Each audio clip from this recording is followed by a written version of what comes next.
on one-on-one with Mr. Njomo Cyril, getting his ideas about what is ongoing. So now we shall be getting to the situation of CDC, which was a jewel, yesterday's jewel of the Anglophone Cameroon, but it is today's fuel, whereby CDC is slowly falling.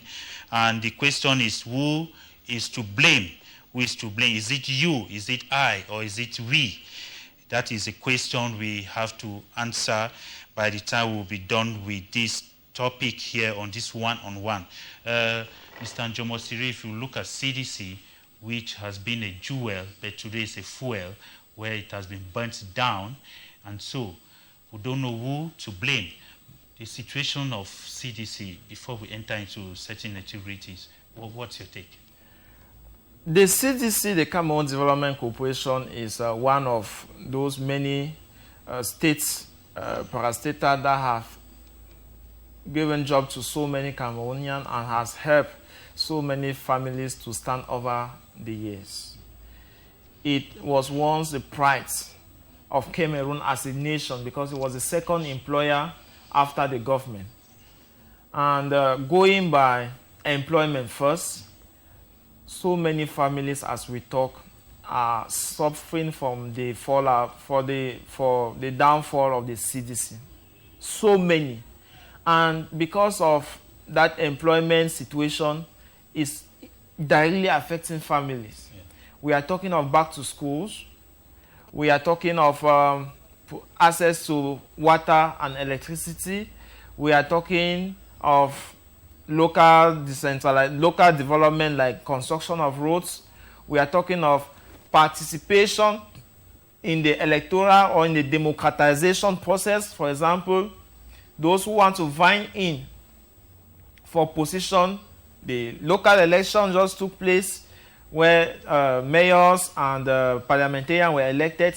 Certainly, son of peasants and other farmers previously working with the CDC or who are still under the CDC pay slip were expecting their salary to also vie in for those elections, but unfortunately, because the corporation is down, they could not. So I wanted to start from that perspective so that you should see how deep the malaise has gone. Because personally, I have friends that for the year 2000, since 2019, they dropped out of school because even the simple 50,000 francs that they could afford here in Boya, they could not have. Some who even did not know where to stay because their parents.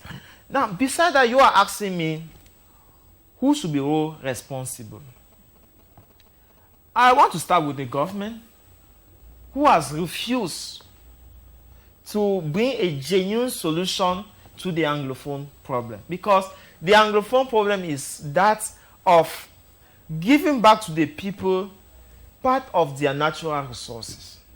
And you do that by accepting that their local representatives have enough power to generate or to redistribute the resources that are generated out of these natural resources. But at this case, the Yaoundé administration still hold very strong the economic benefit of these resources. We are talking about the CDC that specialize in banana, timber, and palm oil.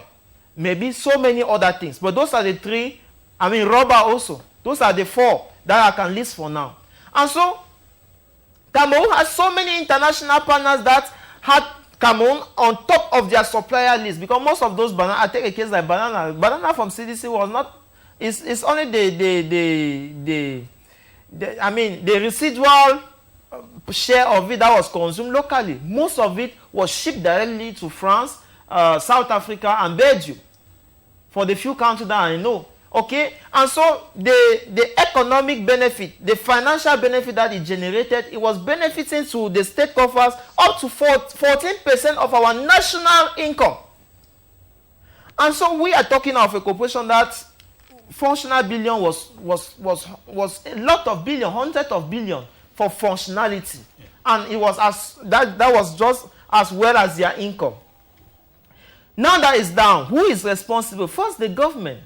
Because if truly the government did not foresee that people were to leave from Munyenge, Ekata, Bainangi, Kumba, Lebiale, and take refuge. I mean, separatists. The government did not foresee, even in their worst dream, that community, Tiko, Limbe, was to be attacked, because they knew that with the B at Limbe, anything that happened within that vicinity, they were to send them directly there and they would crush everybody. And so they thought that psychologically the fugitive was to have that fear and would not migrate also to that part of the southwest. But they went there, and when they went there, they did abomination, what I would call abomination, because chopping people's hands was just an indication to tell them that it's finished for you. Okay. Even if you were employed back, how will you work in the CDC when we know that their work is practically manual? When you have to be reading, everything you need to do is to do with your fingers. And when they chop it off, is to tell you that your own is finished. And so they have given double punishment to those people. First, their job have been cut off. And secondly, they don't have the propensity to work again. Thirdly, it has created fear in the mind of those who have not yet been touched. It means that even if they are sent to the bushes, they will not go. They prefer to preserve their dear life to the opportunity that the government have made, because within the time, the government have not equally left CDC like that. They injected some money in the public investment budget. The general manager did say that because they just had their board of directors meeting, that they thanked President Popia for flushing some money into CDC. But what is making news now is the land grabbing of CDC. If you look at what the Yaoundé regime, especially the minister, who have decided and sent people who have come and started cutting down some of the palms to use the land, and the conflict between the Yaoundé regime and the administration here in the CDC head office. How do you analyze that? It's a genuine conflict, but that is poorly managed and will not really benefit the local administrator. I want to put it right like that, at least for two reasons. The administration of CDC is appointed by the Yaoundé administration. The local chiefs that are responsible for their lands are auxiliary of the government. And so, de facto, they are weak. It's not a serious, it's not a serious opponent to the government.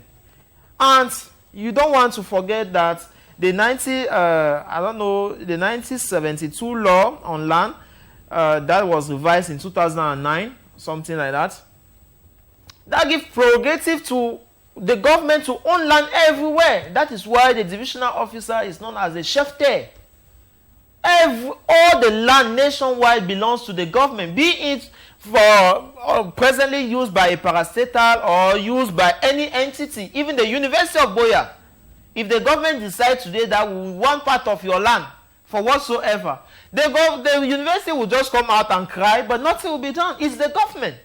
I think the law, first of all, gives the government that prerogative. But secondly, if our chiefs, custodian of the land, were still serene, were still independent. The elites, the chiefs, and so on in Fako and Southwest. I keep telling you that when it comes to, it's just like the traditional rulers of Douala today are outcrying. When they are going to draw the curtain, at the end you will see that somebody somewhere in the government have once helped them in one or two things. And when that person come and talk to them, that bro, please step down. You'll be shocked to see people that you hold at high esteem stepping down on issues that concern human life and sovereignty, moral sovereignty. That is the pride of the people, of the indigent. They are going to step down. And that is what I'm telling you, that for the case of CDC, it is unfortunate to notice that is what will happen. The local chief that were supposed to take care of that environment, I don't even want to talk much about the administration of the CDC because all are appointed. If it was the house of the chief, and that is why we keep saying that it's a very sad thing to know that the house of the chief does not exist, and that's whether it's just a weapon of the government. If the house of the chief were really, really strong, like most of the corporations that exist within Southwest, in the person who administers those corporations. CDC is not alone. You have Sonara. You have Mondoni, the oil refinery in Mondoni, and many more.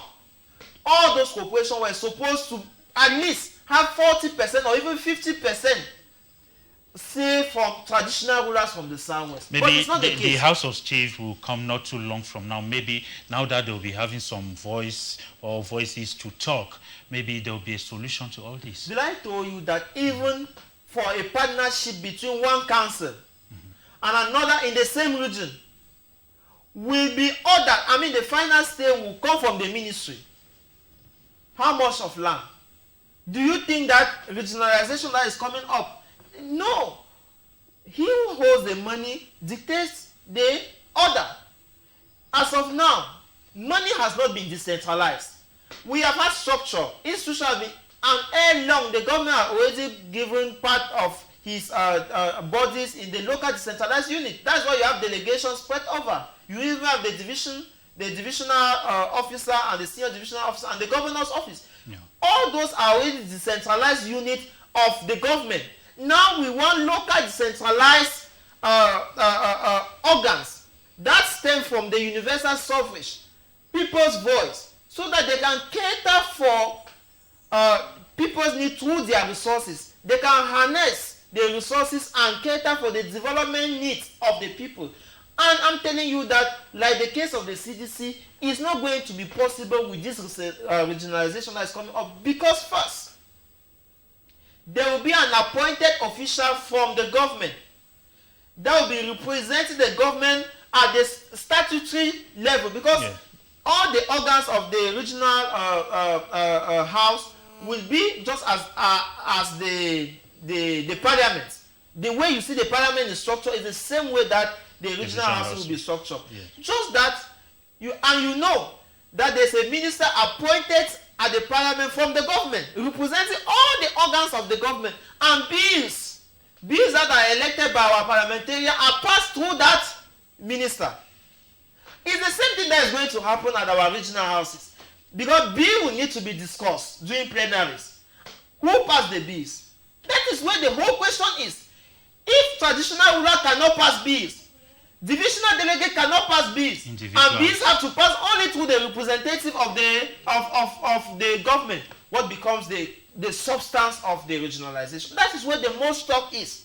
And so for the land issue, I'm rather unfortunate that if the government has a project to carry within the vicinity of CDC, they will only take the law, because I want to tell you as it stands, government have interpreted the law to suit its own context. It's not that the spirit of the law actually gave the government all that prerogative, but they have been able to tailor the law to maintain themselves in an imperial way, that when they talk, you only see reprisals that follow. You saw Atanganzi coming out, the Minister of Territorial Administration, coming out to... In which country in the world have you seen a minister come out to warn a political party not to express themselves freely on the streets? So it was also explained to you that just from that light you can understand already that the government have tailored all our laws to benefit them. So CDC, unfortunately, even the gesticulation that they are doing now will not last for long. We have seen that in other communities. You talked of 40, CDC makes maybe more than 40% of the economy, given the employment and maybe what it brings in. So it was the second employer. Yes. That this statistics really, all of us know. Yes, it's the second employer after the government. I'm not sure it's still. But now, what we are saying here, don't you think that if CDC goes down today, the government, the country itself, is going to be highly affected? Because given what CDC gives back to the country, it's quite huge. I just want to register that this is not the first time that CDC land has been tampered with. Even in the days of when Peter Mafani Musonge was still the general manager of that institution, they had a similar issue. And over the years, the government has been able to rigmarole over it, to rig Peter to pay Paul, and trying to settle the issue through, masterminding. Yeah. And telling that the government that CDC is going to lose, that the government is going to suffer because CDC have lost its potential to recruit and other things. I think the government always have a way to compensate. The BR regime that I know, they always have a way to compensate and make it sound as if they are not at the losing end. Even if personally I believe that at this particular time, if we are not careful, and you need to read it from my lips, CDC might be privatized anytime soon, because if more and more its land is being tampered with, it might be an indication that they are no more able to manage, okay, or that if the crisis is going to persist and people are not going to get back to their work, and that they are not going to fly people from abroad to come and work there, then they should start thinking of how to change the occupation of that land, okay? And that is where my fear is coming, because more and more we are having a lot of expatriates knocking at our door for investment reasons. We have the Korea, we have not talked about the universal health care that have been signed for over 103 billion to a Korean company. And like them, a new other US company, Belgian company recently announced that they want to go into hotel management and tourism and hotel management. And what if those trees are fair for a hotel to be planted there? I'm telling you that we need to be very careful. Because there are about close to 20 individuals and companies that are like grabbing land in CDC, and the land is fast going. Okay, before we take a break, then we'll get the last discussion. Because you just talk of privatization, which has been a normal thing with this country. Do you think if privatization comes, it will be better? Because if you look at the tea sector now is just, I'm sorry to say so, a nonsense of itself, because when it was under CDC, we had the best of tea, but now it is nowhere to be found. Why are you apologizing to? You don't be sorry to say it. Say it because they don't care about what you say. They just go on and do what they want to do. I'm happy some months ago, the country's flying company, Cameroon, was announced to be privatized, and it has been delayed. And I think that if the government has any plan to privatize CDC, because the essence of privatization, as they told us early 2000, and even after the first economic recession that took over the war in 1982, we want to say that if the government has any intention to privatize CDC, I think it's not a very good move, because when they privatize a company, the intention is to give the management of that company to individuals that are going to use strict measures. Because when something belongs to an individual, he does everything to guarantee the progress of that. So many people think that that electricity belongs to NAO, but it's not true. NAO is only there for the redistribution of electricity. The government have the sole proprietorship of electricity in Cameroon. Cameroonians should know that. And NAO is just there for the redistribution of that. Like a subcontractor. Yeah, like a subcontractor. It was important for us to put it, though, through that measure, they are abusing on customer rights, which we have decried here so many times. So back on whether it would be a good move to privatize CDC. Personally, I've never been an advocate of privatization. I've never been, because even though the government have some clauses with the privatized organ, what we see most of the time in practice is not what is written on papers. I want to take the case, for example, of the multi-complex stadium in Yaoundé. Okay, when you see that stadium, the contract stipulated that Cameroonians were supposed to work there, I think at a rate of about 60%. I mean, that it was to employ Cameroonians during the construction process and even after for the management and so on. But during the construction process, most Cameroonians were shipped out of their temporary work there.